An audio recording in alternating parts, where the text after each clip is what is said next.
You're listening to Fueled, a Finstamaker podcast, and I'm your host, Catherine Finstamaker. Before I get started, I'll introduce our guest today. Dr. Ehab Meselhe is a professional engineer and professor in the Department of River Coastal Science and Engineering here at Tulane University. Born in Egypt in a small town at the tip of the Nile Delta, he spent the first part of his career studying the Nile basin.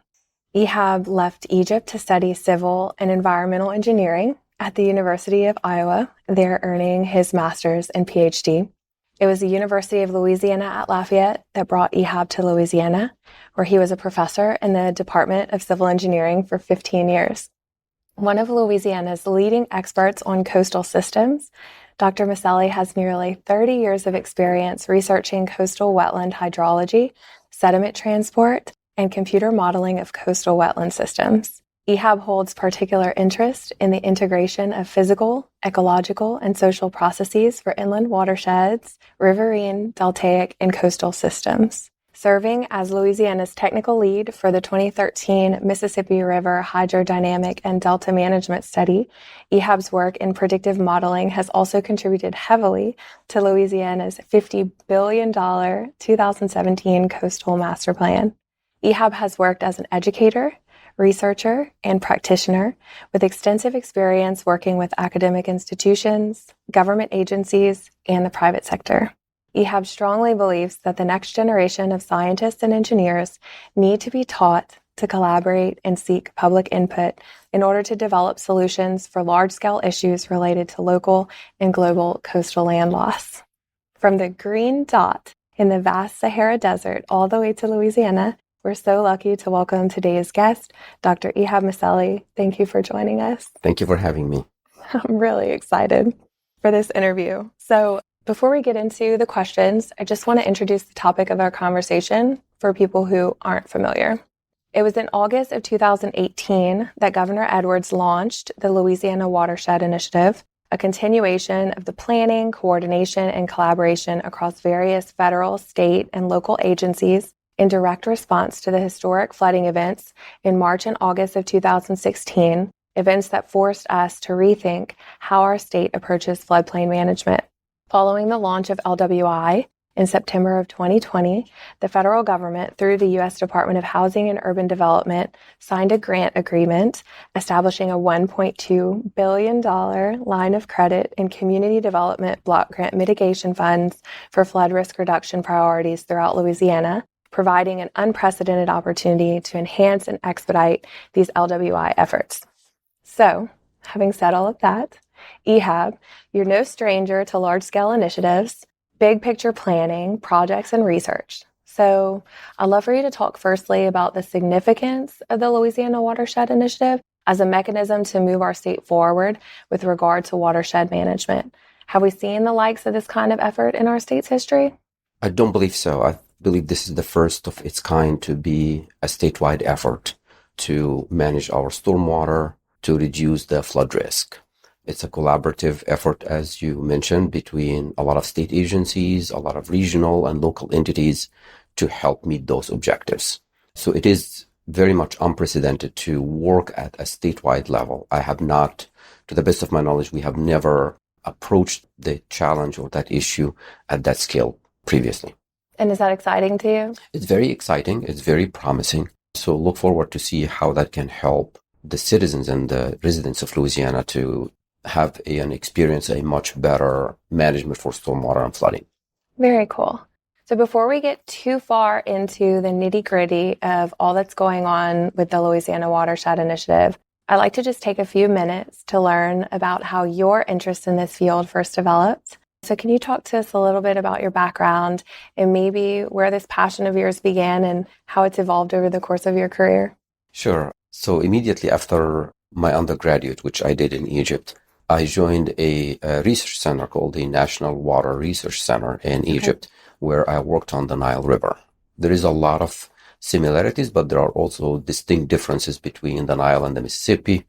One deals with water scarcity versus water abundance. Okay. But that really stimulated my interest in the water resources science and engineering in general. Followed a couple years working at the center, I came to the United States, and I studied water resources at the University of Iowa.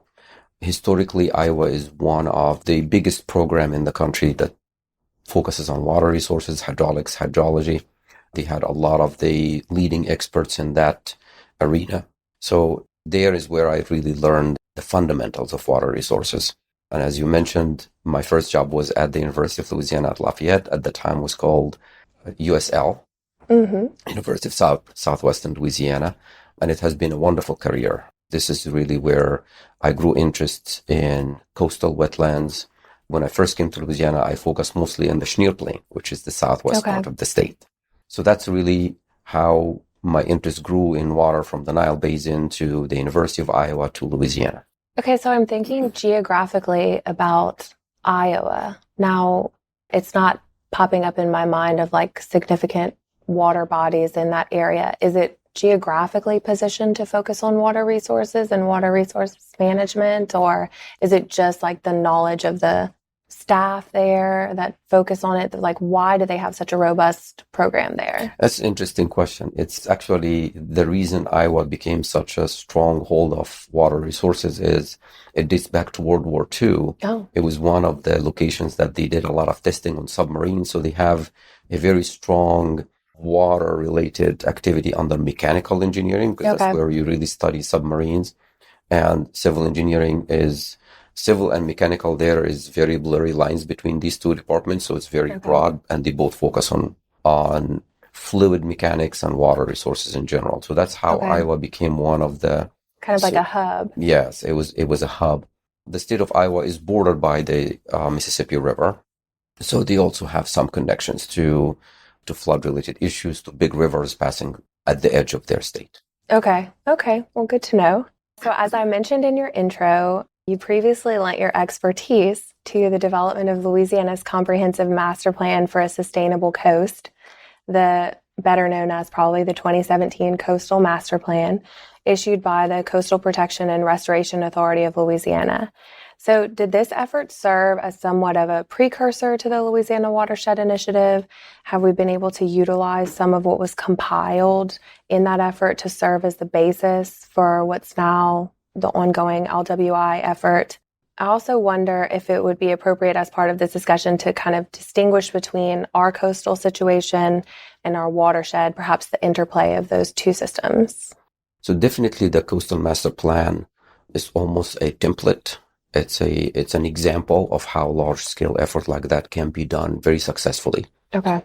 Louisiana has been one of the most organized in terms of approaching the coastal challenge. The attestment, the Coastal Master Plan is an attestment to that, dating all the way back to the first cycle of the master plan, which was 2007, and it evolved over time significantly to 2012, 2017, and the most recent cycle that is in development right now, it's almost nearly complete, is the 2023 Coastal Master Plan.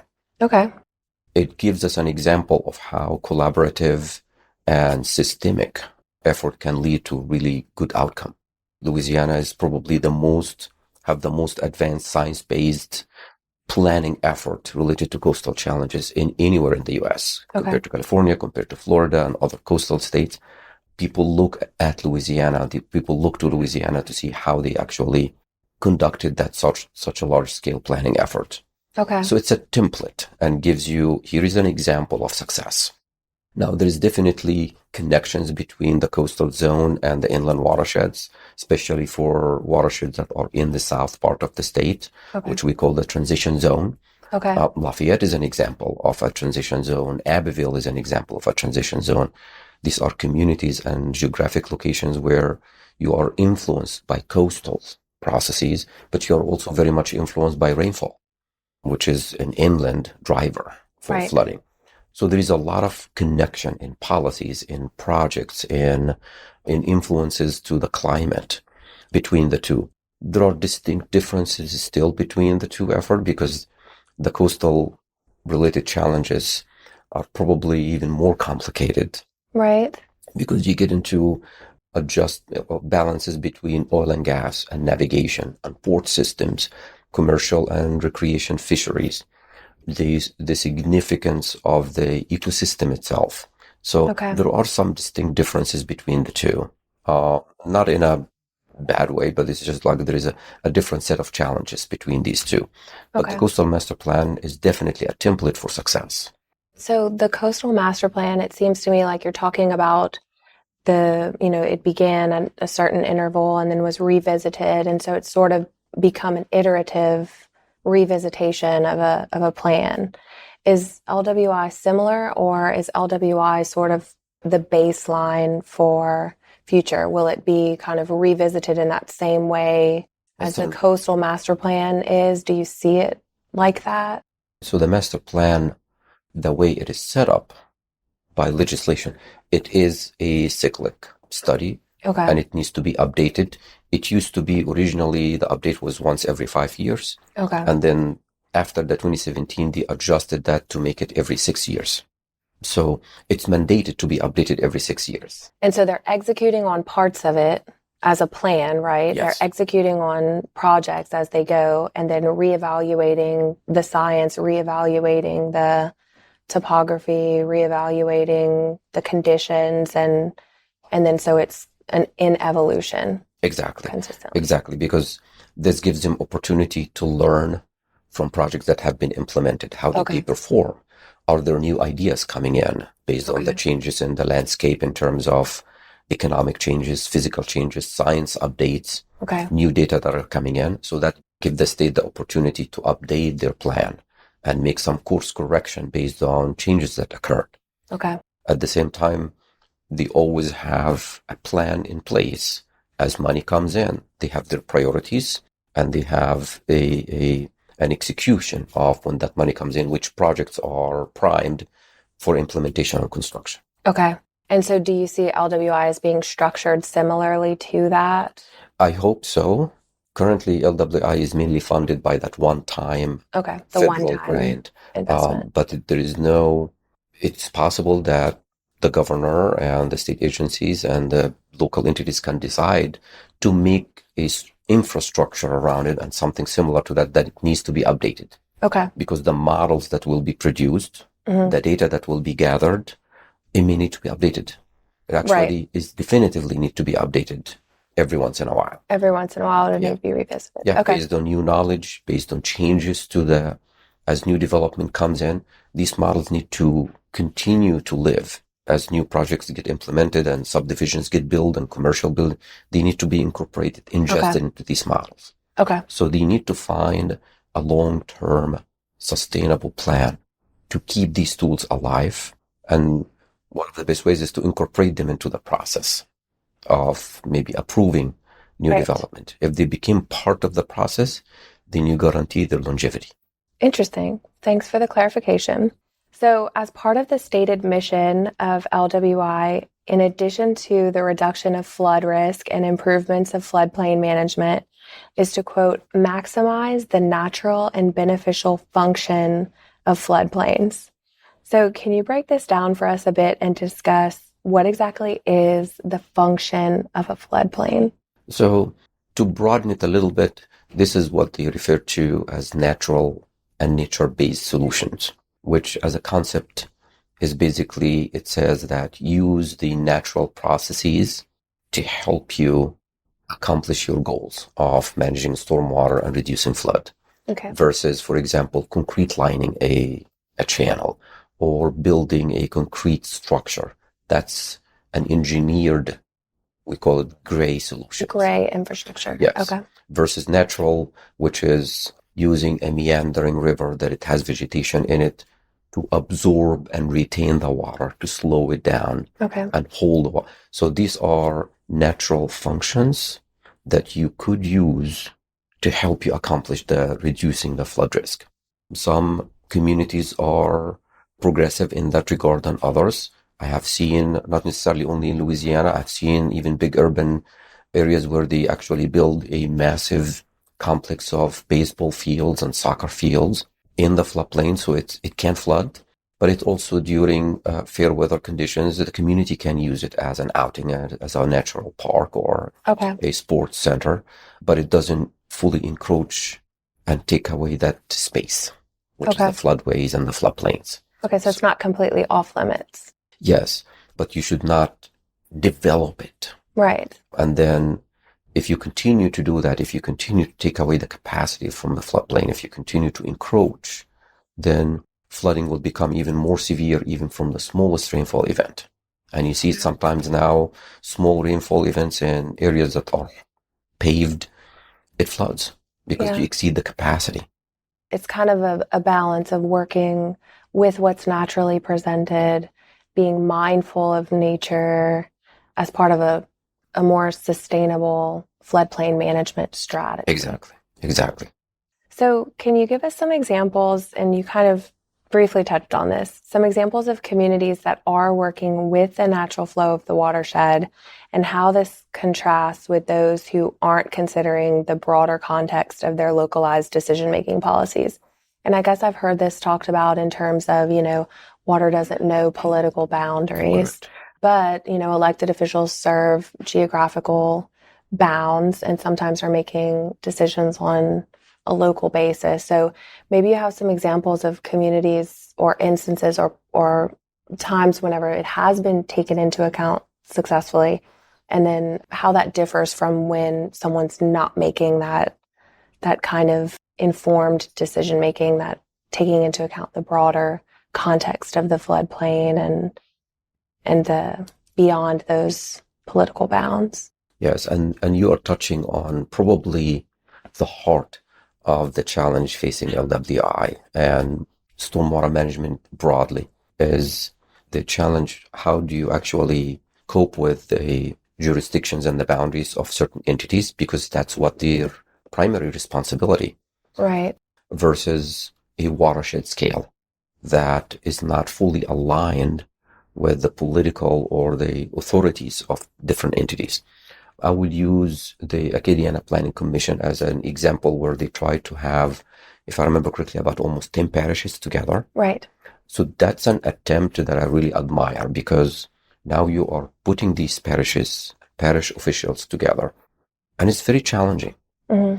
But they at least try to think through how can we do collaboratively for the betterment of the entire watershed. Because it does cut across political boundaries. But it's not easy to implement because, as you said, if you are an elected official or if you are a specific city engineer or a parish engineer, that's your responsibility. And it's very difficult to spend your money outside your boundary, even if you determine from technical point of view that the solution to my problem is upriver. Right. But you will not have the authority to go fix that bottleneck that is outside your jurisdiction. Okay. So, and to convince that taxing body that their money should be spent outside of their jurisdiction. Yeah, think about it. If you're spending your money outside your parish boundary or outside, it's not easy. So if the LWI ultimately establishes organizations or some authority that at the watershed scale, that may help us to pass that bottleneck. Okay. So that we can think about solutions at the watershed scale rather than at the municipality scale that is not necessarily aligned at all with solving water problems. But like I said, it's easier said than done. And that's why it requires a lot of policy adjustments, drainage ordinance adjustments, restructuring of how things are managed. Right. It needs to be brought in so that it can be managed at the watershed by watershed rather than a parish boundary or a jurisdiction boundary.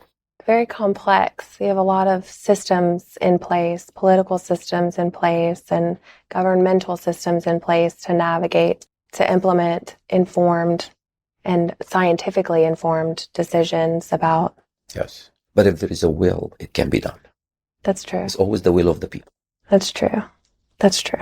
So some guiding principles of the Louisiana Watershed Initiative include leveraging the use of scientific tools and approaches to further transparent and objective decision-making, like we were just discussing. Can you talk a bit about your experience as it relates to scientific research and the development of truly useful data, how that's done, and how you see this resulting in, quote, good decision-making? So definitely the focus on we are only in the third year of a 12-year program. Rightfully, we're starting with building the science tools and the technical tools. So we launched collaboratively between University of Louisiana at Lafayette and Tulane, proposed a design of a data collection system at the statewide. And the USGS, the federal agency, is actually implementing that on the ground as we speak. A lot of these monitoring stations are already in place gathering data. So, and the value of that data will increase with time because the more it collects data, the more it becomes helpful. Okay.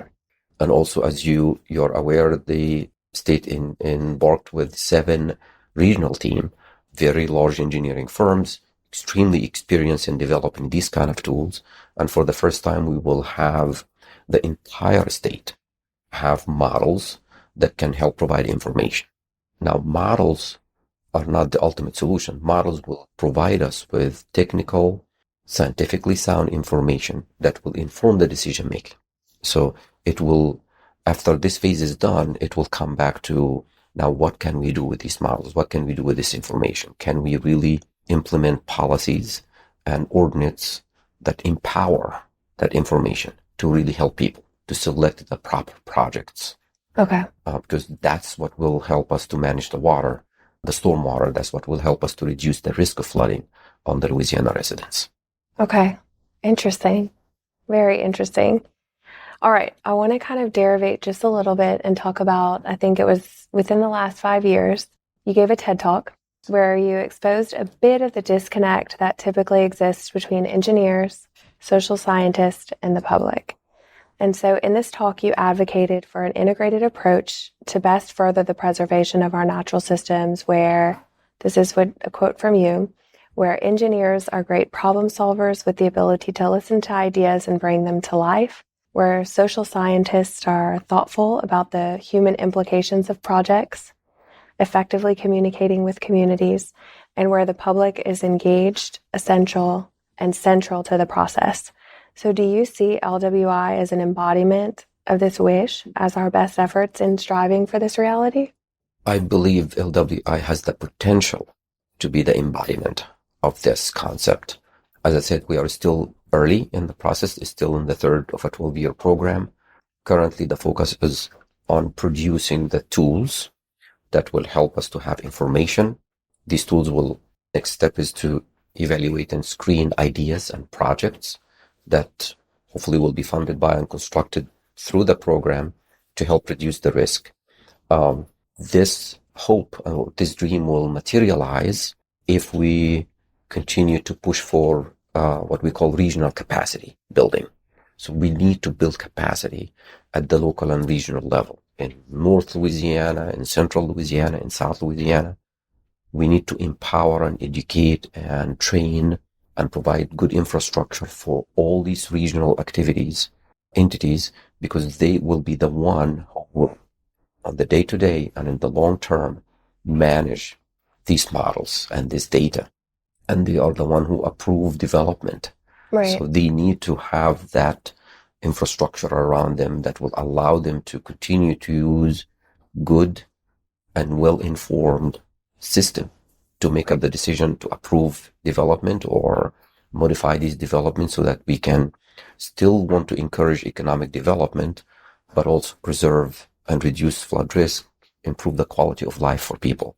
So it will materialize if we implement those things and if we continue to keep them front and center, build regional capacity, engage with the community, hear from the people who will be actually directly impacted by flooding issues. I think sometimes I sense a conflict of, how involved do you try and get the general populace? Because oftentimes they're not as informed on, maybe the benefits of a project, and they might be ill-informed and well-intentioned, but they may have formulated an opinion that is against a project that may be highly beneficial for them from a scientific perspective.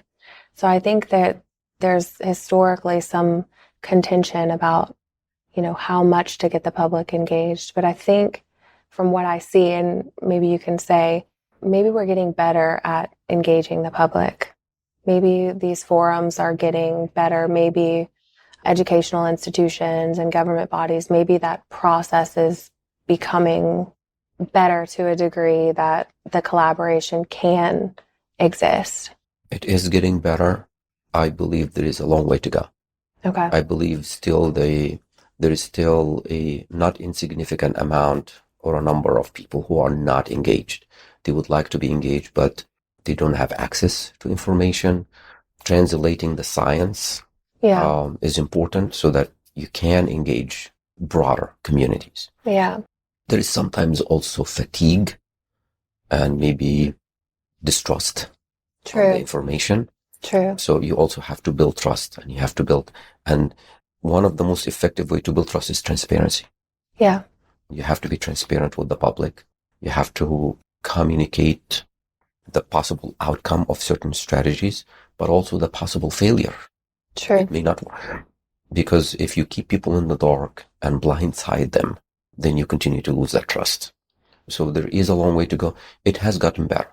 Right. If you look at the master plan, if you fall back on the master plan as a template, it has evolved over time from the 2007 to 12 to 17 to 23, because they realize that it continues to be the most challenging aspect is how to communicate the outcome to the public, how to solicit their input, how to get them on board.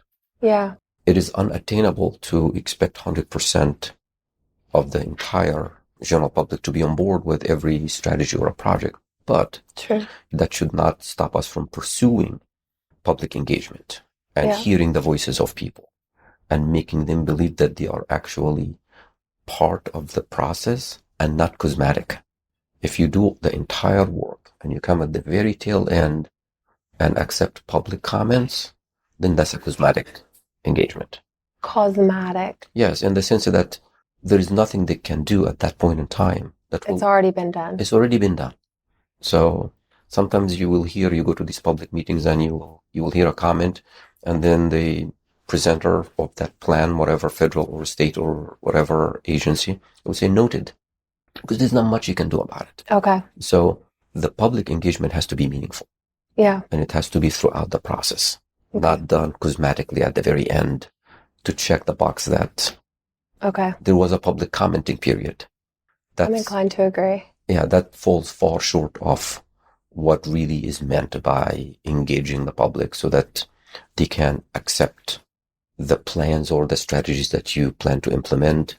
They are on board with you with the level of risk. Nothing is guaranteed 100%, but if they are with you the whole time, then they say, okay, this strategy is likely to succeed, but if it fails, we were with you the whole way. Yeah, you brought them along in the journey from start to finish. So yes, there has been improvement, but we have a long way to go. Okay, noted. So a bit further exploration into these sentiments, looking at the Louisiana Watershed Initiative's strategic areas of focus, that data will be developed to standards, that thoughtful community engagement will lead to integrated planning, and the intention to meet communities where they are, bringing everyone on board for the successful implementation of practical solutions in the forms of policies, programs, and projects. How can we hold ourselves accountable to this framework, that these aspirational focus areas will be lived and reflected in the outcomes of LWI? Maybe it's similar to what we were just discussing. Yeah, and it's continuing with the same concept of, I think a lot of people are watching. Mm-hmm. A lot of people are hopeful that they will be engaged. And I believe that for the LWI to be fully successful, we have to really empower the local and the regional. Sometimes central approaches, if everything is done at the central level, it has the appearance of efficiency and most secure way to keep the quality and keep up the standard, but it is also the most disenfranchising to local and regional entities. It is important to have the people who are very aware of the details and the intricacies of every region, the history of it, the culture of it, the challenges, reflecting the voices of these residents has to be done at the regional level. It has to be in a distributed manner, not centralized. That's my opinion. So I'm hoping that the LWI, after we develop the tools, after we screen projects, we do empower and engage the regional, help them to build capacity. There is room for funding to build these capacities. And there will be some responsibility falling back on the general public. Are we going to accept, for example, a drainage tax? That's always a very sensitive topic, and people don't like. Mm-hmm.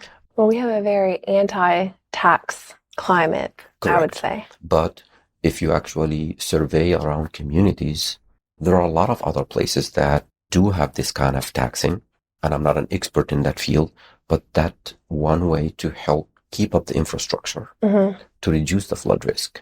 Right. One way or the other, you pay for it. True. One way or the other, you pay for it. Because either in insurance premiums on the back end or damages, in any number of different ways. Correct.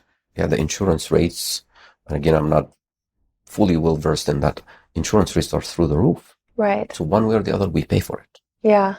What's known, that's a known issue in Louisiana, and Correct. how insurance companies are just fleeing. And so I think sometimes the anti-tax sentiment, it should be more widely recognized that, yes, in one way or another, you're going to pay for it, either on the front end in effective management or mitigation strategies, or on the back end as part of disaster recovery. Exactly. Yeah. So it's interesting. It's very complex.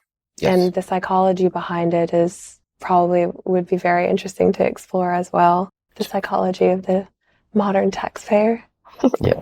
The Louisiana Watershed Initiative as a whole relies on the effective collaboration of 5 state agencies. So, and more probably perhaps beyond that, but the Louisiana Department of Transportation and Development, the Louisiana Office of Community Development, Governor's Office of Homeland Security and Emergency Preparedness, Louisiana Coastal Protection and Restoration Authority, and the Louisiana Department of Wildlife and Fisheries. As I said, additional entities involved, universities, federal agencies, etc. So what evidence have you seen of this interagency teamwork, and does this give you hope for the success of this initiative?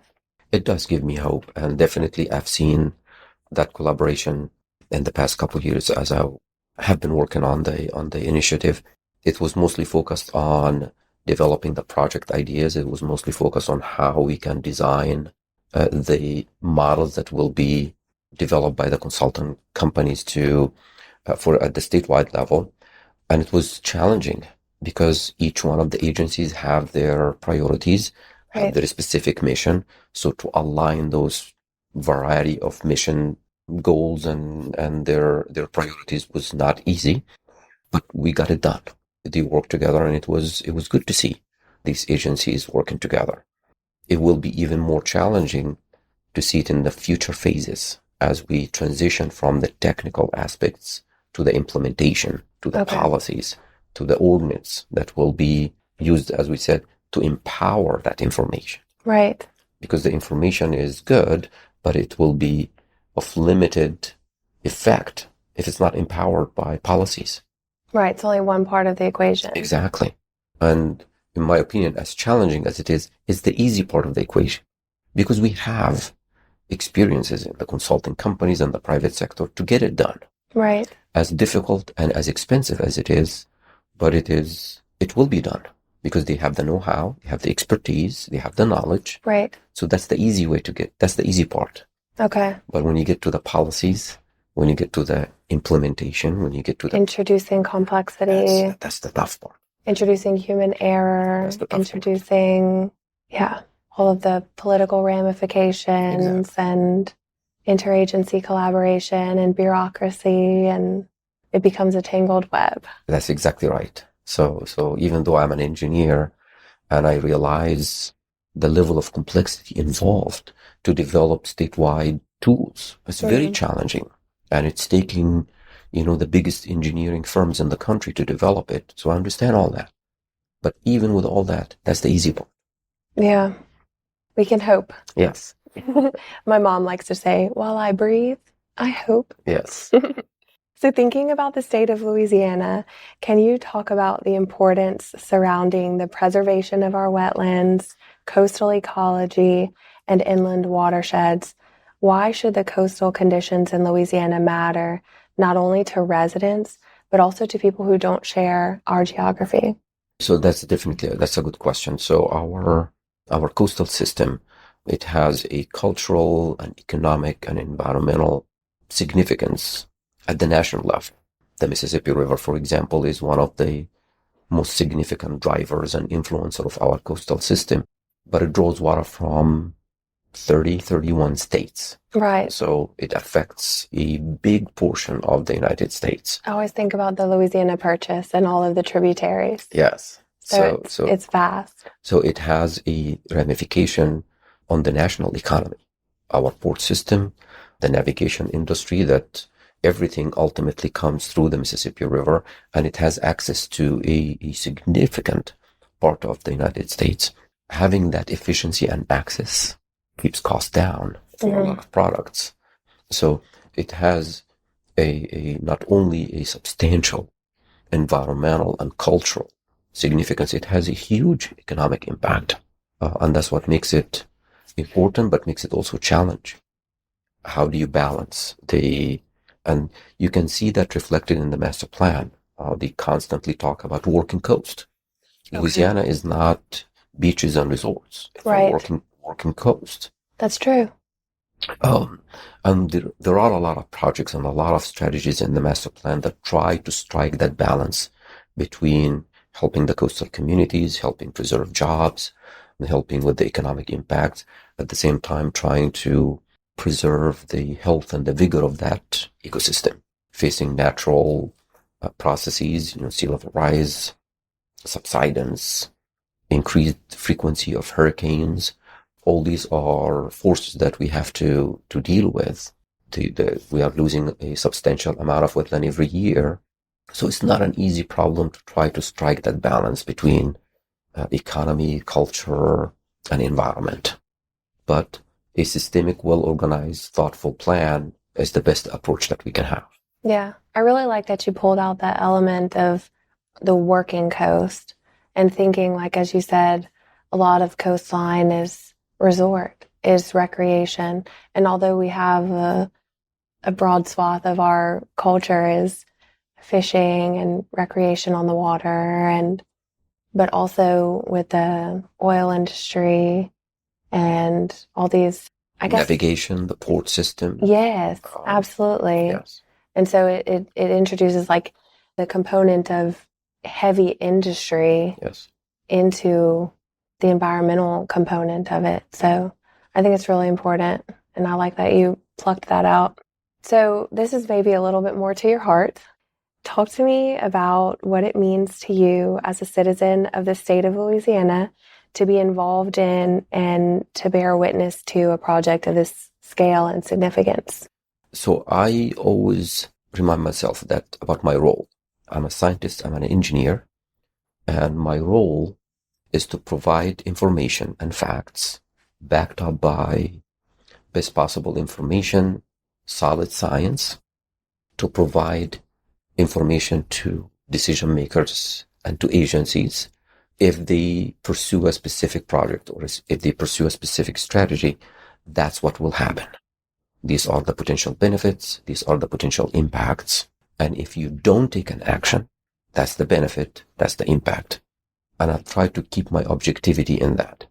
If I cross that line and I start to be emotionally attached to a certain strategy or philosophy or project, I lose that objectivity. Okay.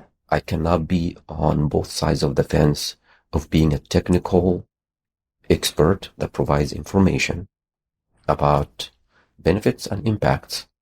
I cannot cross the line and become an advocate. You cannot do both. And once you lose your objectivity, you can't get it back. As a Louisiana resident, I'm very happy to be engaged, and I'm very happy to do my best to be as objective as I can. Okay. So that's where I see my role is, and I hope I can continue to be as objective as I can, provide helpful information, and then there will be somebody else that look at this information and look at the level of risk versus the impacts and make a decision for the well-being of the general public. Well, I like that then. Your heart is in your objectivity. Exactly. The perfect balance. Yes. For a scientist. Exactly. Okay, so we've arrived at our closing question, if you can believe it. One that I ask all of our guests in the spirit of Fueled, our podcast name. So please tell us what fuels you in general, in life, career, work, family. What drives you? I always put it in that order. My faith and my family and my friends, in that order, is my support system. That's what keeps me in peace, and it gives me comfort. My career in academia and being part of the young generation's progression and growth, seeing a young professional and observing their growth, their progress, and ultimately their success is very fulfilling to me.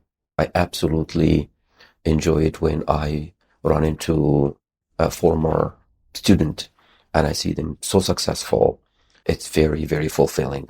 It's unparalleled to observe that. So that's what fuels me. It makes me a little misty-eyed because I have to tell you, I don't know if you know this about me, but I used to be a teacher. Oh. I taught 4th and 5th grade French. Yes. And the other day I went to the park with a friend of mine. I heard a call from the distance. Did you used to be a teacher? And ran up to me and gave me this big, big hug and remembered me. And I'll tell you that so it brings tears to my eyes. Yeah, I mean, it's a beautiful thing. Yes, and he was applying for college and just doing well, and it just brightened my day. So I can't imagine the magnitude of even seeing people further along in their careers. Yes. And so that's awesome that you maintain that mentorship aspect as one of the pillars of your fulfillment. Absolutely. This has been a pleasure. Yes, thank you so much. And thank you for sharing your experience and your knowledge and expertise with us. We look forward to pushing this out and sharing it with everyone else. Thank you for the opportunity.